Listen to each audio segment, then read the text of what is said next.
Hi, I'm Elaine. Welcome to my podcast channel. Hi, Mr. Hartshorne. How are you today? I'm good, thank you. Yeah, great. Would you mind introducing us about your math specialties or what math field do you specialize in and what institution you are from? Oh, sure. Well, right now I'm a retired professor from the University of California at Berkeley. hmm I've been here for about 50 years, since 1972, I think. And before that, I taught at Harvard. hmm And my specialties are geometry, algebra, and algebraic geometry. Algebraic geometry is really my big specialty. I wrote a book called Algebraic Geometry, and hmm that's the book everybody uses. hmm But I've also taught projective geometry hmm and Euclidean geometry and algebra. I've taught undergraduate algebra and graduate algebra, and they all go together. Let's see what else. Those are my main specialties. I mean, at Berkeley we're supposed to teach everything. I teach calculus, but don't waste your time taking calculus. hmm Is it, Trouble, why is it not wasting? Is it time wasting? well, the trouble with calculus is it cannot be taught rigorously at the level it's normally taught, which is high school senior or college freshman. That hmm level. That you can't do it. You can't do it rigorously. To do it rigorously requires really about a first year graduate course. hmm So they teach it because it's useful, but it's mainly sort of a cookbook. Here's what you do, and here's how you get the answers. It doesn't explain how it works. So to understand how it really works needs much more. So I prefer to teach algebra and geometry where you can do things absolutely correctly, and hmm that's the real mathematics. Right. Because in high school, I think high school calculus, of course, it's mostly, as I understand, it's about teaching you formulas and then Yeah, knowing particular problems, and then if you know how to solve it, then we move forward, and that's all. yeah. Well, I taught calculus for many years, and another trouble with calculus is the people in the class at Berkeley. Anyway, it'll be 300 people in the class. They don't want to be there. The reason they're there is because it's a prerequisite for pre-med or architecture or psychology or whatever else, or chemistry, whatever else they're doing. So all they want to do is get a good grade. So how do I get a good grade in this class? It's no fun to teach. It's not fun for them. Wow. So, you must have had students who are really passionate about math and they want to do more research in math, Oh or a yeah, lot yeah. of them. But I haven't met them in a calculus class. I've met them more in an undergraduate algebra class, for example. Yeah. I also taught history of math. I found some people very interested in that. Oh yeah. But Because I also visited your website and then you taught I just see I was intrigued by how much history and then about specific like a specific mathematician, and you were writing about his experience and what happened and how it really connects to real life. So I think that is really cool. oh yeah, okay. Well, I think you probably hit the course. I taught a history of math class one time, and I required every student to write a paper. And the paper was really usually about a person or a subject. And then we put those papers together and put them up on the web. So that's probably what you found. Oh Weren't there yeah. a whole lot of papers? But yeah, a lot of different mathematicians. I was like, Yeah. whoa, that is so But, cool. but you have to remember, these are written by students, so you don't have to believe everything. they, may, they, they, Okay, may, they, may, they may have made some mistakes. okay. And I wrote about Lobachevsky, I think, but I'm also a beginning math historian. I'm not a specialist in math history. hmm But I think so as as you've mentioned, you made a lot of students do math research on different mathematicians. What Right. similarities do you find amongst different mathematically ingenious people? Do they have any similarities in common? You What mean the students? The like students the mathematicians throughout or the history? mathematicians? Yeah. Oh, similarities. Well, uh, hmm. mostly they ask questions. The hmm thing about mathematics is it's for me it's discovery. So basically, the way mathematics works is you have some subject, you look at it, you ask questions, you observe, you make lists of examples, you try to find patterns. When you find a pattern, you put together what's called a conjecture, which is I think this pattern always works, and then you try to prove a theorem that that's always true. So hmm that's sort of how it works. Yeah. Yeah, that is really cool because last time you also sent me a one of your writings and I actually printed it out. It's teaching geometry according to Euclid, And one thing that I found extremely interesting is how you were comparing geometry and algebra, I think, and then how Mhm. geometry is a more accurate depiction of mathematical concepts according to just plain algebra. And I think that is really deep as well. Actually, geometry, historically, geometry comes before algebra. Geometry goes back to Euclid, it's 300 BC or so. And in the 16th century, a great work on algebra is Girolamo Cardano. He wrote something called the Ars Magna, the Great Arc, which is about algebra.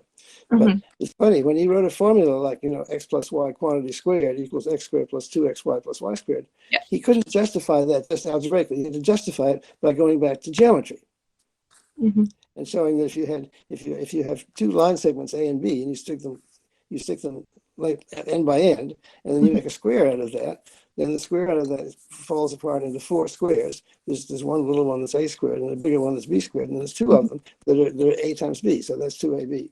Yeah. So they didn't consider that you could prove something. That was not considered proof until you showed the geometry. Yeah. So it's sort of curious. The geometry really came first. Right. Yes.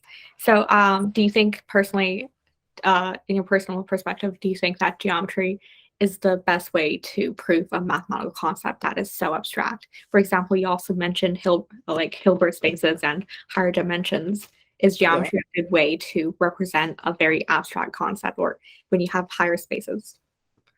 I wouldn't want to say anything is the best way. Whatever you're studying, you do it however you're doing it.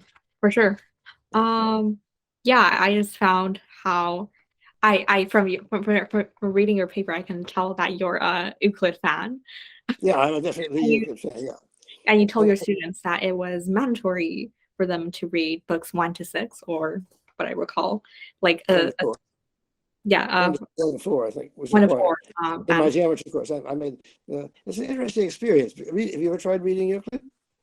Yeah, I mean, people around me, some people hate geometry, honestly. So I don't know why. You're the first person that I know who loves geometry. I mean, I personally love geometry too. So not a lot of people actually wanted me to do some geometry. Like, you do some functions and linear algebra instead. Like, what's geometry? So I'm really impressed of how you are really into geometry, because I think it's just a really visual way to actually represent abstract concept. Yeah.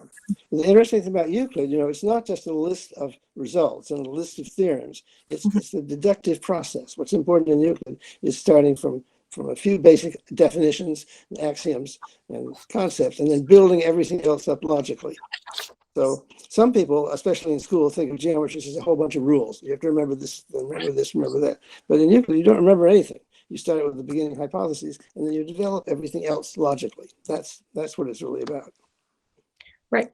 So a lot of, I mean, what high school mathematics right now is really about is to memorize theorems. And I remember I took a course on error bounds, and of functions, and I asked the teacher, why is it the power of, I can't remember, but why is the power of 2 not 3? And then I wish that it would be better if, like, teachers could start explaining the reason. Or do you think that we're too early to know the reason anyway? So I don't know. In Canada, the math curriculum in Canada is that there is no geometry at all in high school. No geometry? Oh, that's a question I wanted to ask you. Did you have any geometry? No geometry? No. That's I still learned tons of geometry in 8th and 9th grade, and so I self-studied a lot about geometry, but the teachers never talked about anything about geometry, not even like a triangle, I would say. I would say that they incorporated, it's mostly about functions. I would say the one word that sums up my whole high school math that I currently learned would be functions and word problems, and no geometry. So what in your study that you've made math, so what was most interesting to you in what you learned in school, in the curriculum? For me, I would say there's tons of interesting things, like learning probability at school. I would say, for example, you toss a coin, and I don't know how to say this, but the probability decreases as the number. For example, if you roll the dice, the probability of rolling a 1 is the highest probability, and it decreases along the way as you go higher in the numbers. That's yeah, I think I would say that I like things personally when there's a reasoning behind things, because I really want to know why. Well, one trouble is I don't know how it is in Canada so much, but a great many math teachers, especially in elementary school and high school, are not mathematicians. Right. They're something else. Maybe there's an engineer or a scientist, and they're told to teach math. So they read the book and they teach what they see there, but they teach it as facts, a list of facts that you have to remember. That's not really mathematics. Mathematics is discovery. So it's too bad that way. Yes, and I personally feel that right now. I don't really know about the US math curriculum, but we need more specialty, like math specialties, maybe even teaching kids or students starting from elementary school. And I think we just need, like, even though it's easy math, but you still need to, I would say it would be best if you explain the reasoning behind to a little kid. So and if the teacher can't explain the reasoning, that's not a good sign. Yeah.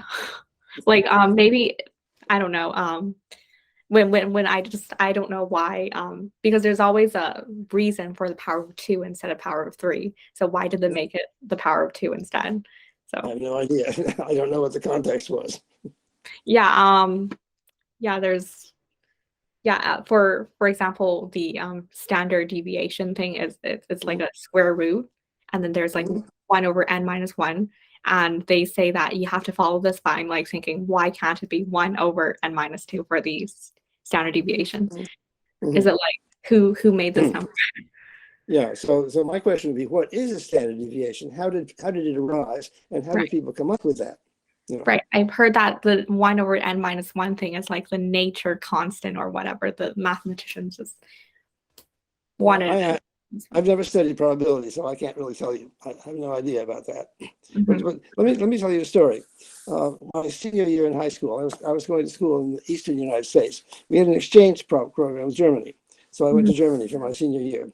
And in that class, it was a small class, maybe 20 students. And they were teaching sort of beginning calculus or something like that. But the man who was teaching it was an engineer. He was not a mathematician. Yeah. And I was good at math, so I kept asking questions. And I think he was embarrassed with the questions. And so eventually he gave me this book. He didn't say so, but it was an implication to say, go away and read this book. Don't bother me anymore. I went and read the book. I read the book. It was a book of projective geometry. Okay. You speak German? Sorry? You speak German? No, I do not speak German. I go to school in Canada, and they make me speak a little bit of French, but I'm not fluent in French. So, But you grew up speaking English? Yes. I grew up here, and I speak English all the time. So I see. Anyway, so this was class in German. He gave me this book, and it was called Geometrie der Lage, which means geometry of position. It was an introductory book of projective geometry, which is wonderful. So I read it, and I thought it was very interesting.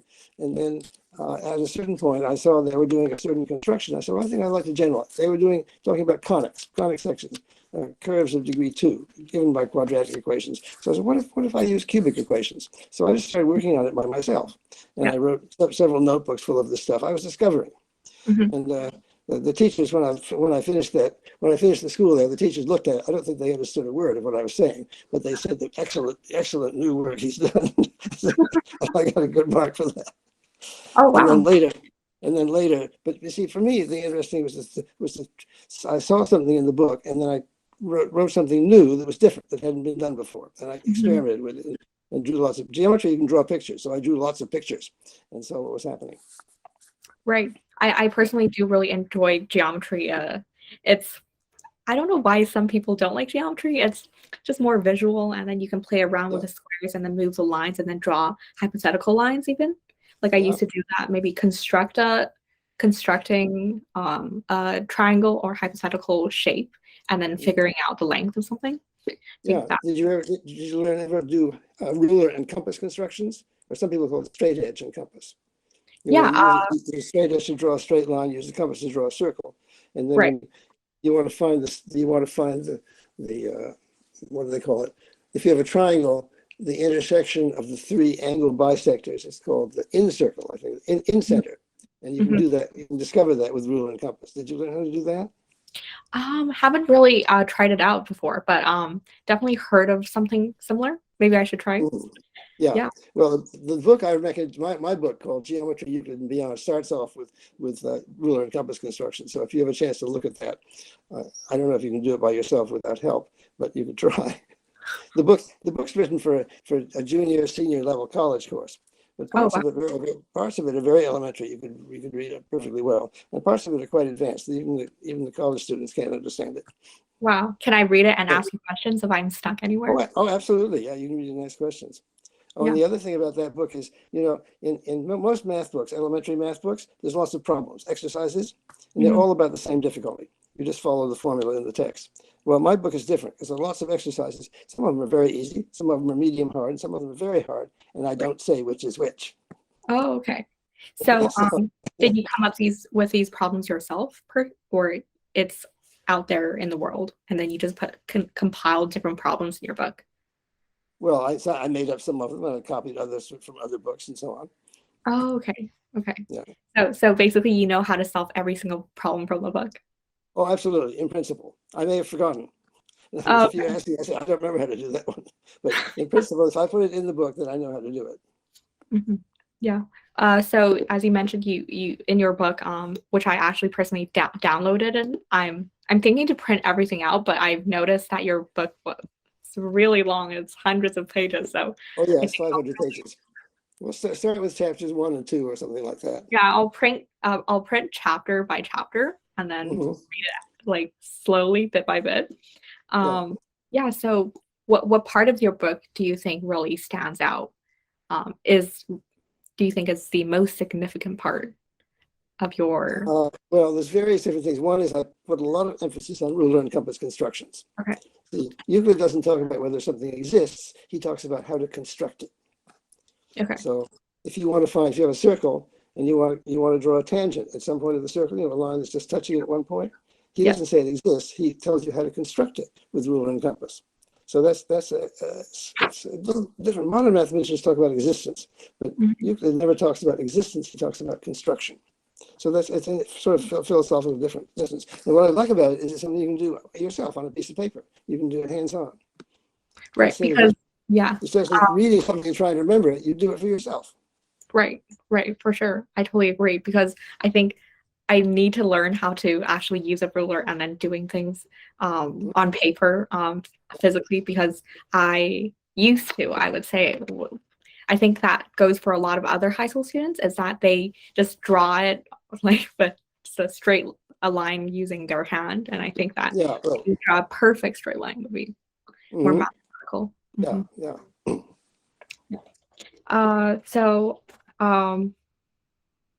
Another subject I like a lot is number theory. Do you do any number theory? Yes, I did hear about number theory, and theory of prime numbers and factorization and things like that. Yeah, totally. They actually talk a little bit about it in high school, but not a lot. They talk so much about functions. Yeah. A lot of functions. So another thing I'd suggest for your math enthusiasts is don't take anything for granted. Don't accept what the teacher says. Figure it out for yourself. Right. Yeah. Sometimes I even think, how do I know that? How can I figure it out for myself and be sure for myself? Right. So I guess for a lot of high school students, or for me as well, figure things out individually, or reaching out to other people, because I think, sometimes are there things in math or theorems that you just can't understand why it was even derived at the first place? Because I really, really urge to just know the derivation and why this person even came up with this theorem. Like, why is it even there? Yeah. Well, that's something you can ask yourself for every theorem that's presented to you. Where did that come from? How did it happen? And figure it out for yourself. There's lots of resources. There's online, there's Wikipedia that will help do things. You have a library, I suppose. You can look in the library and find It's other really books. Unfortunate how nowadays we don't have math bookstores. I would love to go into a math bookstore just selling math books. Nowadays, I think it's a novel bookstore, or there's not much math. Oh, don't you have stores? There's a university nearby, isn't there? UBC? Oh They yeah, must, yeah, they UBC is. must have, I live they must 5 have a minutes. store that sells textbooks, and there must Yeah, be math books in there. yeah. I live quite close to that university. I should probably go there sometime. Yeah. hmm And you Hmm. can also order books online, of course. Yeah. Yeah. I really wish there's a physical bookstore where it's just math itself and then nothing else. hmm Because right now we Oh, have novels, right? that's pretty rare. I know one in Paris, but it doesn't exist anymore. It's called Ophélie. All the math books are there, but I don't think they use that anymore. Nowadays, you have to hunt for them in a general bookstore. Yeah. So just a question, do you have like a math shelf surrounded with math books? Because I've heard that a lot of mathematicians they have tons of books on their shelves and it's like Oh yeah. Let me see. Wait a second. I'll put the camera going the other way. And you can see there's some shelves over there. Those are all math books. wow. Did you read And all of them? Because some of them, no, some no, no, mathematicians, they just tell me it's there for decoration and nothing else. they're books that I use for reference. There's a bunch of the top shelf on the left. Oh, wait a minute. I'll get a little closer, and then you can see better. Okay. Wow. It's a really standard place for math. Yeah. See, up here in the top, these are mostly math history books and Euclid. There's Fond of Art and Science Awakening. That's about the beginning of science in Europe. And then those three ones here, these guys, those are Euclid's Elements in 3 volumes. Dover, Yeah. that's not expensive. And then I've got a book on non-Euclidean geometry. So these are history. Introduction to, well, this is the book I mentioned to you in an email, Howard Right. Eves, Introduction to History of Math. I mentioned Mhm. that because he does elementary things and he explains them nicely. And Mhm. then, this is do you know Albrecht Dürer, the painter? Nope, haven't heard of him. No, a German painter from the early 16th century. Mhm. Unterweisung der Messe. This is a book. He was an artist, but this Mhm. is a book about mathematics that he wrote at that time. So I got a facsimile copy of that. So these are books that I use for Fibonacci. Do you know about Fibonacci numbers? Yep, the Yeah, nature sequences. nature sequences. Yeah, and then this one's interesting. Les Neuf Chapitres. That's the classic Chinese math text from about 100 AD. Wow. They wrote down all the math they knew at that time. It's amazing what they knew. Mhm. And then, I particularly like Euclid, so I have a lot of different Euclids. Great. Let's. Oh yeah, here's my book. That's my book on algebraic geometry. That's the famous one. And then the one I was telling you about is where is it? It's not here. Uh, and then over here, these are the older books. I like Euclid's Elements a lot, so I've collected a lot of different editions of Euclid's Elements, mostly in Latin, but they also come in German, French, Italian, Mhm. Spanish, no, not Spanish, Swedish, Chinese, Japanese. Yeah. Wow. That Yeah, is awesome. that's So, that's my research right. library. Wow. So if you're not limited financially, you can buy books if you have enough money to have a little extra money to buy books. You know what? There was a guy, a philosopher in Mhm. I think maybe 17th century in Rotterdam called Erasmus, and he's quoted as saying, "If I have some money, I buy books. And Mhm. if there's anything left over, I buy food and clothes." Yeah, for sure. So I see that you have on your other shelf. Are these like as you mentioned, they're Latin or whatever? Are they basically the only ones left in the world? Like they're premium and you can't buy other books elsewhere. It's like it's the Well, last book in the that's world. not the only one, but these are some of these are rare books. They're not more than 20 or 30 copies around different places. Yeah. Great. Um, Another question on because I'm trying to help a lot of high school students out there. They're actually having difficulties in math primarily because they they have they claim that they have weak basics. Like Weak basics. Well, what do you mean by basics? they can't really solve they know the equations for stuff, but when they're solving a quadratic equation, they get the numbers wrong and they bomb the whole test. So, Oh, right. So do you have any tips for practicing that specifically? Do you think like math, just for basics, should be like students should practice a lot of math calculations and then make sure they have strong basics before they move further in their studies? well, I don't know about the elementary school to high school level, but from high school to college, that's certainly true. You know, we get people coming to Berkeley and they take calculus class, but they can't do algebra. And if you want to do calculus, you have to do algebra. They'll say, you know, if you have a plus b in a parenthesis squared, they'll write that's equal to a squared plus b squared. Well, that's not correct. they don't know the difference. Yeah. So a lot of people just don't get basic skills. So before you do calculus, you need basic skills in algebra and arithmetic and a few things like that. Right. And how do you make more people passionate about math? Because when they hear about math, it's like going to hell and it's terrible for them. It's like math is just like they want to get rid of that out of their life. Well, that's a hard question because I don't believe that everybody is suitable to do math. I think some people are naturally good at it and actually think that way, and others don't.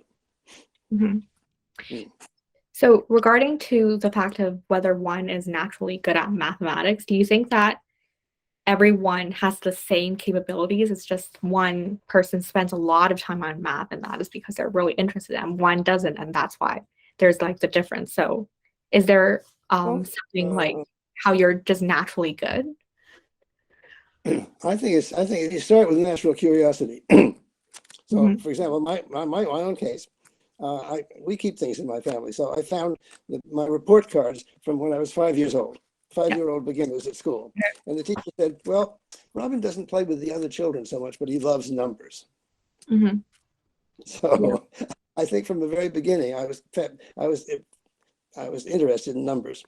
And I remember I spent one whole Christmas vacation when I was 12 or 13, maybe. I made an icosahedron out of cardboard. You know what an icosahedron is? Is it a particular sided shape or it's a shape. It's made out of 20 equilateral triangles put together in sort of a ball.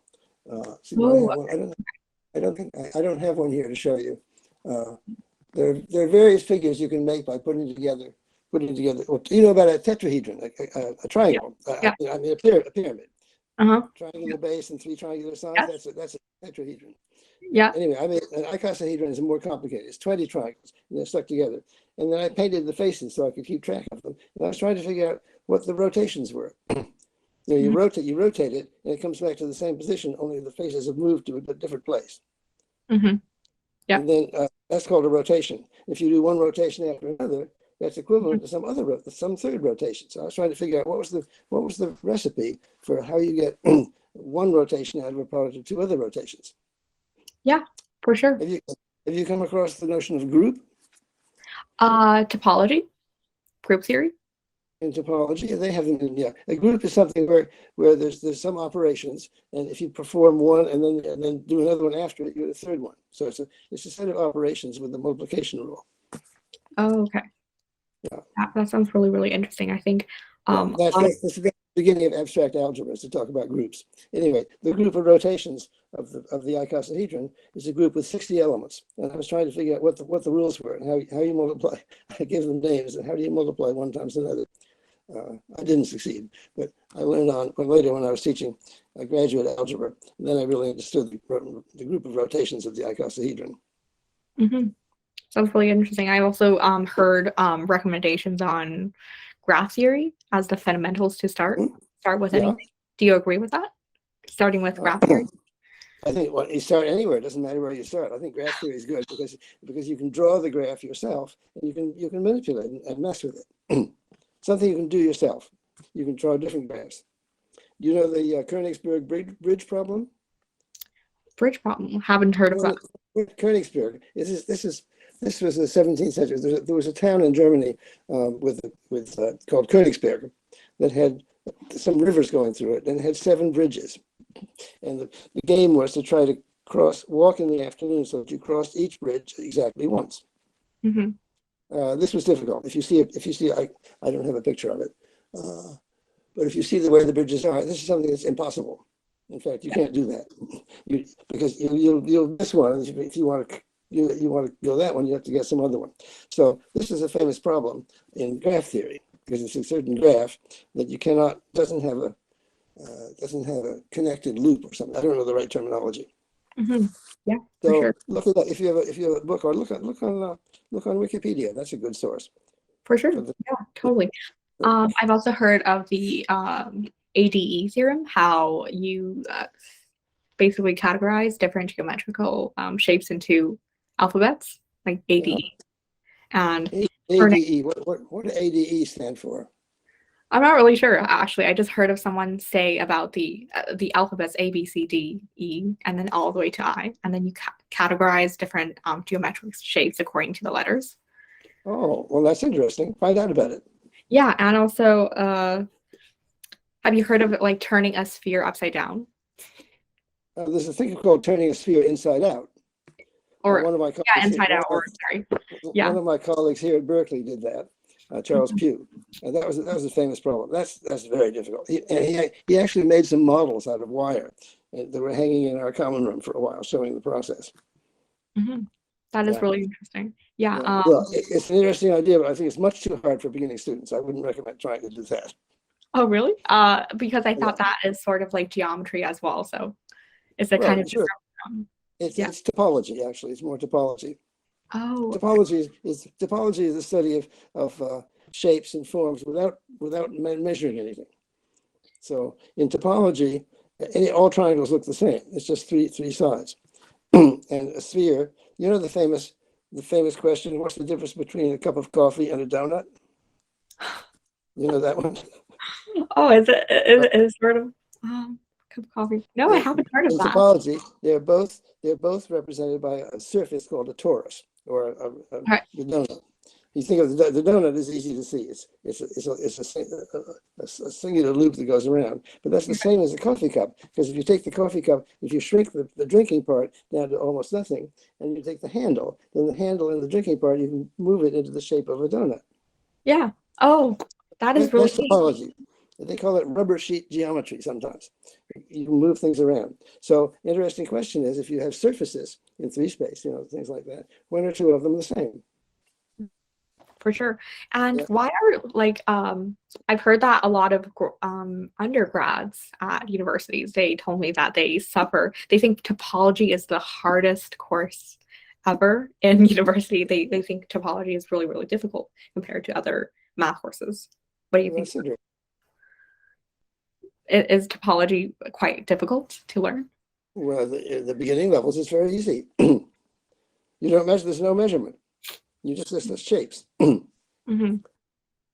I don't know. It may have been their particular university or how it was taught. Yeah.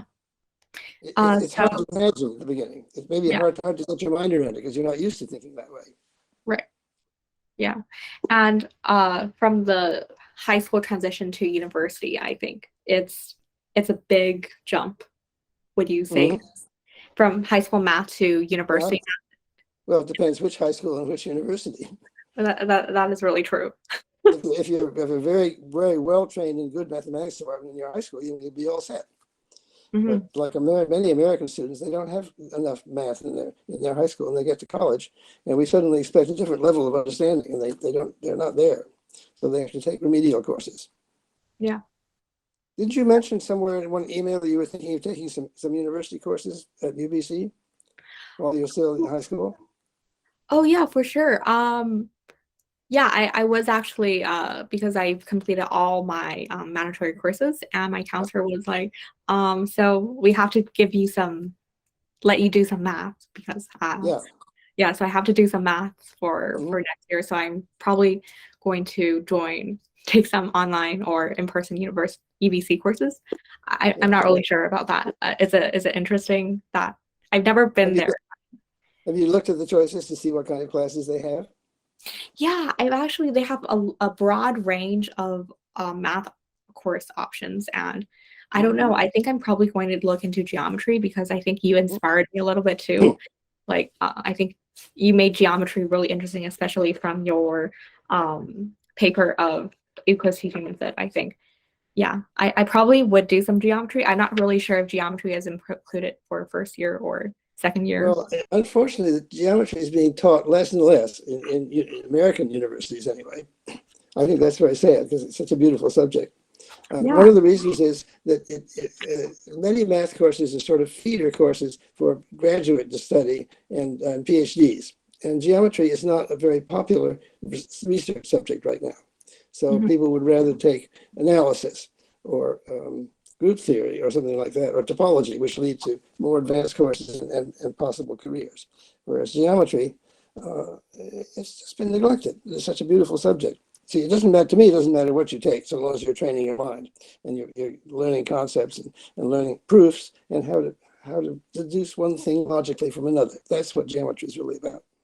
For sure. Do you think there are, because I've heard from some people also say that there are more developmental pathways such as partial differential PDE or other math branches, differential equations compared to geometry, where is it true that this field has stopped developing? Like there's not much to discover about, not much to invent in that field? Well, certainly a field like PDEs is very practical. You know, that's you can make use of it later on, whatever you're doing. Whereas elementary geometry, we're talking about elementary geometry, you know, triangles and so on. That's not a research field, really. I happen to love it because I think it's beautiful, and I think for teaching how to think and how to reason, it's just as good as any other subject. But if you want a subject that'll be good for your career and a job later on, it won't help you so much. But to me, that doesn't matter. If you train your mind, geometry is a great place to train your mind. For sure. And also, I think probably geometry also helps in architecture and aesthetics, especially if you're painting and then arts. Oh, absolutely. Yeah.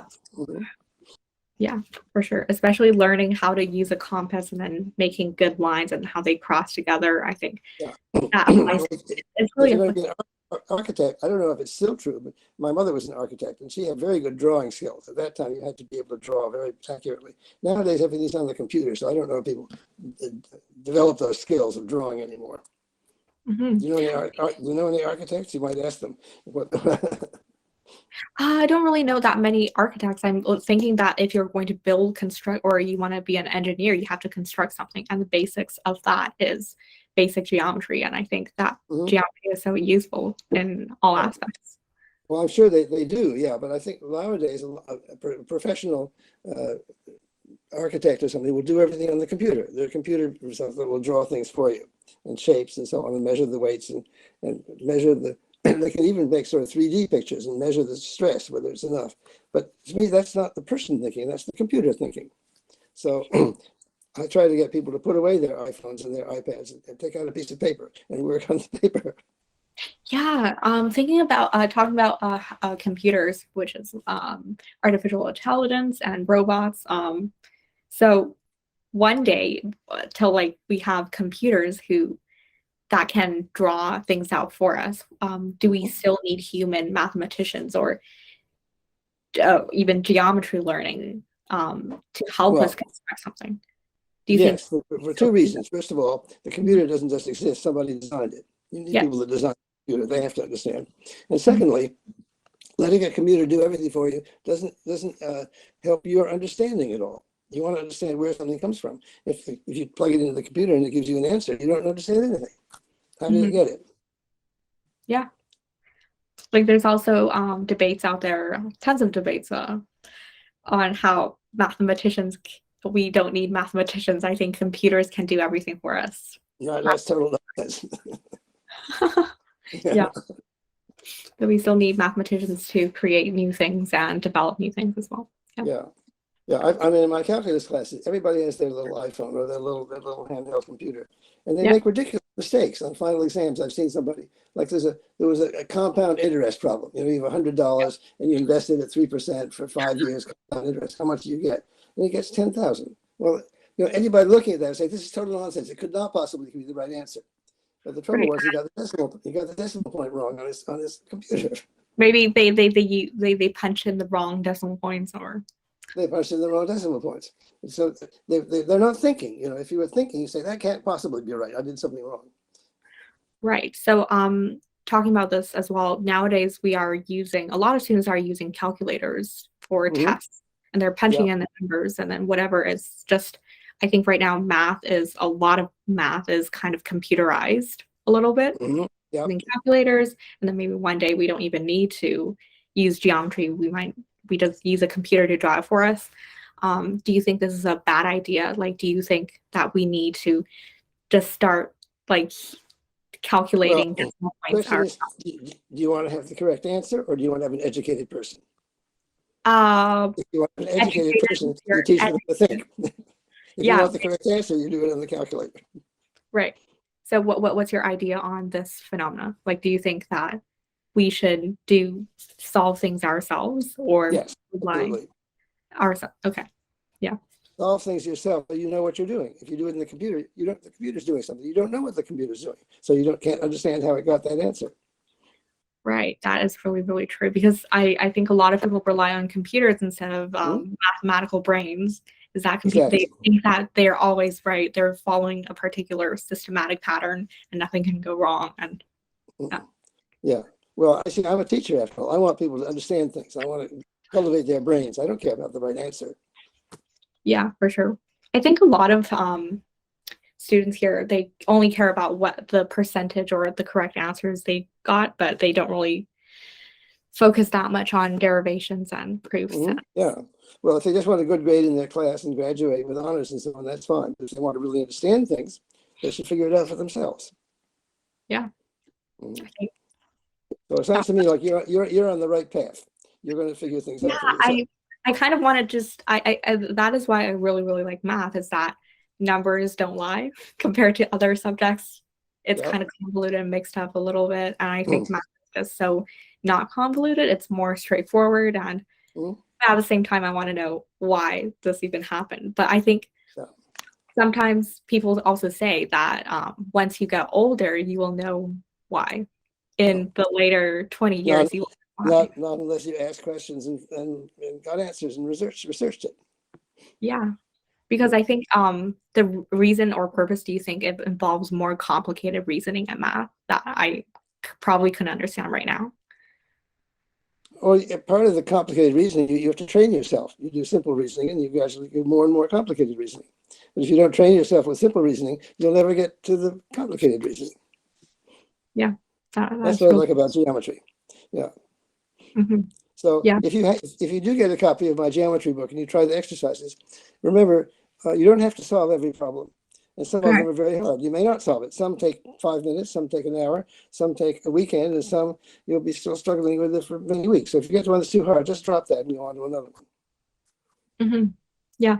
So I think the most other really important thing is to actually focus on a problem and never give up. And then, I think for a lot of high school students, even I think they might just Google answers the moment they just can't solve that problem. So do you think it's important to just stare at the problem or ask someone? Absolutely. But it is useful to have a bunch of cohorts, people with similar ideas as yourself, and work on something together if it's too hard. When I was teaching this geometry course at Berkeley, I gave them these problems. Some of them are very hard, and I was really happy because every week before they were due on a Wednesday or something, I saw a whole bunch of my students up in the common room sitting around a big table and working on the problems. So I said, "This is great. I've got them really thinking." Yeah, totally. I don't know. I also saw people drawing on whiteboards and putting different arrows and like zigzags, or it's really abstract, and right. Sounds like abstract mathematics. Yeah. I wonder what that is. I might have to find it out myself, like different arrows pointing this way, that way, like quantum jitters. Well, ask somebody, what is it? Ask them to explain it to you. Yeah. I'm just thinking that if that is so complicated that I might not know, even though they explain it to me, maybe I need time to process the reasoning, if maybe go forward in my studies and then know more about it until I get it. Hopefully. That's right. Yeah. Yeah. I've certainly had the experience of asking some other student about something, and he explains it to me. I don't understand a word. And then a year later, I said, oh, that's what it is. Oh, only a year? It took you a year?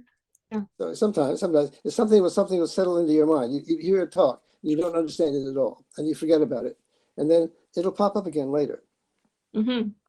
For sure. And also a lot of different people, you get inspirations of ideas from different places. Yeah. Like you might be walking in the park or taking a shower, and suddenly it popped out in your brain. Yeah. So do you have other people, friends you can talk to about math? Yeah, I actually crave interaction. Mhm. And because in grade 8 or 9, I finished with my mandatory courses, I was super hyper concentrated for just math itself. And I Mhm. actually wanted to connect with more people who are interested in math. And unfortunately, a lot of my friends do not like math. So Mhm. it's kind of hard to talk to people who really like math. I don't What, think what what about the ones that do like math? Don't you have some friends that really like math? very few. I've only one or two maybe talk a little Yeah. bit, but Yeah. yeah, I would I was I would say I would crave for more interaction and even Mhm. discuss math in general would be very great. Do you And have, I want a couple of things I wanted to mention that we have in the US. There's a whole bunch sort of movement of things called math circles. You yeah, heard about something like that? I did. I actually heard about the UBC circle, math circle, Yeah. and I'm thinking to join that one maybe next. How does it work? So it's basically so there's a professor called George Blumen, and he organized a math circle where different high school students from grade 9 to 12 they gather together. There's pizza every Monday, and Yeah. we basically so we spend 2 hours on math. So the first hour will be focused on learning some high pre-college courses, and the second hour will be gathering together and solving problems and maybe Yeah. sometimes incorporating math competition problems. But Who explains this? Who explains the things? Does the students take turns explaining, or does some professor study? so basically postdocs or Oh, first undergraduates, class. yeah, they explain concepts that maybe they've already learned, and so Yeah. it's Well, that's excellent. I very, very encourage you to do that. You mhm. meet people that way. We have a math circle in Berkeley. It's for kids between the age of about 9 and 15 or 16, maybe. Young kids. And Yeah, the way it works is they meet on a Tuesday evening for a couple of hours, and there's one speaker, usually a professor or something. I've done that several times, who will talk on some subject, and then they have a discussion, and they work problems together. It's great for little kids. yeah. Well, I want to introduce you to a person you might want to interview. The person who runs the Berkeley Math Circle is called Zvezda Stankova. How do you pronounce his name? Zvezda Stankova. Her email is Stankova, Stankova, at berkeley.edu. Okay. I think she's originally from Bulgaria or one of those Eastern European countries, and she was a math Olympiad person. People who took competitive math exams and so on. And then she came to Harvard and got a PhD, and she came to Berkeley. She taught at Mills College for many years, and Mhm. now I don't remember what her title is exactly, but she runs the math circle at Berkeley, and Mhm. a bunch of kids, and they have topics. I've talked to that group a number of times. Just some topic that you can talk about in an hour, and then the kids learn something. So you might get in touch with. You can. Oh, look for her. Her email is stankova at berkeley.edu, but she must have a website also. So you Yeah, could look at her sure. website. I don't know her website. And the other Do you thing know I her wanted to mention was personally? what? Do you know her personally, Oh or are yeah, I you? do. Yeah, yeah. You, Yeah. you can tell her I sent you to her. And Oh, okay. she Okay. might say, "Who is this calling me?" You say, "Well, Robin Hartshorne told me to call you." And then she'll talk to you. Yeah, I'm gonna just email her and say that Mr. Hartshorne recommended you to me, and yeah, Yeah. And yeah. see if you can find her website. I don't know. She must have a website. Or look at Berkeley Math Circles. Maybe you can find something if you look for Berkeley Math Circles. There's Okay. math circles all over the U.S. They start. I mean, they started when I was at Harvard. 50 years ago, they had a math circle there. The Mhm. other thing I wanted to mention to you was a summer camp called Math Path. Have you heard of that? No, haven't. Mappa? Math Path. It's spelled Mathpath. Math Path. Yeah. And the man who founded it and organized it is named George Thomas. Okay. And I taught it that. It goes for 3 or 4 weeks in the summer, and they get kids between the age of 9 and 13 that come and live there for several weeks. And they Oh, have cool. math talks by professors, and then they have problem sessions. And then I taught it that a couple of times. These kids are phenomenal. You can't believe they know an enormous amount. Hmm. Yeah. So, but the funny thing is, when you're giving a talk like projective geometry, I talked about, but ask very serious questions like a college class. And then when the class gets out, they're kids. They take balloons and blow them up and fly them through the air. Do all kinds of kids stuff. Wow. So, you're too old to be a camper there, but you might check it out and get some ideas, or find somebody local that's Yeah, involved with it. for sure. That is really, really good advice too. And Um, I don't remember the names of the other people, but there's several young people who've taught there many times who were really enthusiastic and dynamic mathematicians. mhm. I think part of what makes math really interesting is actually discussing math about people from different people. I think different Right. people have different ideas about math, and that Oh, can yeah. really give you some inspiration as well. So, according to what you're researching on, which is, I would assume, Euclid geometry, did you work with different mathematicians? Like for you, were you working on a singular problem with different people? Both, yes, yeah. I mean, in the course of studies, I studied with many professors. After I was in high school in Germany with projective geometry, I came to Harvard, and there was a Professor Zariski there. He's now passed away, who taught geometry. So I talked to him, and I took several of his classes. And then naturally, I got involved in other more advanced subjects, and just projective geometry. So I learned from many mathematicians. Yeah. Wow. So among so many mathematicians, could you share one of your favorite mathematicians Oh, one from of my history favorite. Well, I or think my favorite mathematician is Alexandre Grothendieck. He's a oh, okay. Frenchman. Yeah, and he's passed away now, but he was probably one of the greatest mathematicians of the 20th century. Wow. One of the greatest. Wow. One of the greatest, yeah. And he has a very curious history. He was born in Germany. His mother was a German Huguenot. No, not a Huguenot. Some kind of. And his father was a Russian Jew who'd been kicked out of Russia, and was a sort of homeless, I think. And anyway, so they had this child, and then this was during the wartime. They put Grothendieck as a child with a family of a pastor in France. No, where was he? In Germany. While they went off to fight in the Spanish Civil War, the mother and father. And then he grew up, then he moved to France, and they were interned. Since they were Jewish, they were interned in a camp in France, but he was able to go to high school nearby. And he went to college in Montpellier. And he's an example of what I was telling you. He thought that the calculus was not being taught very well.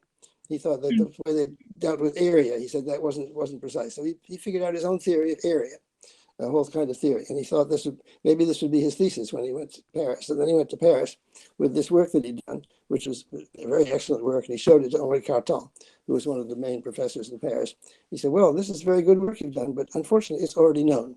It's called the Lebesgue integral. So he rediscovered on his own something which is a well-known theory. And from there on, he went on and he worked in topological vector spaces, and then he worked in algebraic geometry. He completely rewrote the foundations of algebraic geometry. Yeah. Total revolution. And I Yeah. was fortunate to meet him because he came to Harvard in 1961 and gave courses. And then I went to Paris and I studied with him there. And eventually my book, Algebraic Geometry, which I mentioned before, was basically explaining his way of doing algebraic geometry, which at the time was just beginning. Yeah. So For sure. he was certainly the strongest influence in my development. Oh, yeah, for sure. I think at university, if people want to go into math, it's certainly really important to find a good advisor to inspire you into different things. Mm-hmm. Yeah, for sure. And do you have any last tips for people who want to go into math, who are really interested? Well, what I said before, figure things out for yourself. Mm-hmm. Don't take anything for granted. Yeah. try to understand where it came from and work out lots of examples. Yeah, and also a lot of high school students, they really focus on getting math certifications and going to math competitions Oh, and yeah. getting qualifications. Do you think this Yeah. is math? Competition is good because if you're faced with problems to solve on the moment, that's good practice. It's not the end of the world. It's not a career in itself, but it's very helpful when you're a student because it'll inspire you with topics that you don't learn in your classes. Yeah, for sure. Have you tried any of those math competitions? In Canada, I looked into several, and I barely tried that many, but I signed myself up to several, maybe starting next year, because I've heard a lot of friends talk about that. I think most of my high school journey would be through flipping through books and then buying different books and flipping through pages. Yeah. But yeah. Yeah. Thank you so much for answering my podcast questions.